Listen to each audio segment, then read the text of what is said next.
ছেলেরা যদি 4টা বিয়ে করতে পারে তাহলে মেয়েদেরও 4টা কেন, মেয়েরা আরো বেশি করবে, কারণ মেয়েদের এনার্জি অলওয়েজ বেশি। ছেলেরা যদি 4টা বিয়ে করে তাহলে মেয়েরা পারবে না কেন? অবশ্যই পারবে, কারণ নারী পুরুষ সমান অধিকার। আর একটা কথা যদি চিন্তা করি যে মেয়েদের প্যান্টের চেন তো কোনো কাজে লাগে না। আচ্ছা ভাই, চেন খুলে মোতার অধিকার তো সবারই আছে, তাহলে তারা পারে না কেন?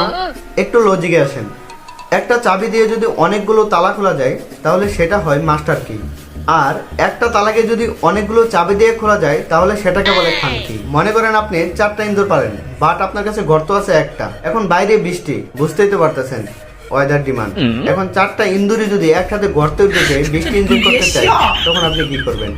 আচ্ছা মানলাম উপরে নিচে মিলিয়ে আপনার আরো 2টা গর্ত আছে, তারপরও তো 4 নাম্বারটা কোন দিক দিয়ে দেবো? কানের ফুটা দিয়া নাকি নাকের ফুটা দিয়া? এর মাঝে আবার মাসের মাঝে 7 দিন থাকে লকডাউন।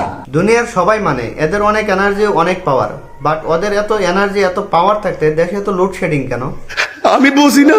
একটা ছেলে যদি 4টা বিয়ে করে আর 4 জনের ঘরে যদি 15-20টা পোলাপান থাকে আর 15-20টা পোলাপানের বাপের নাম একটাই থাকবে, আর একটা মেয়ে যদি 4টা বিয়ে করে আর একটা সন্তান হয় তাহলে বাপের নাম কি দিবেন? রহিম, করিম, আনোয়ার, মনোয়ার নাকি ঘরে মিলিয়ে জানোয়ার?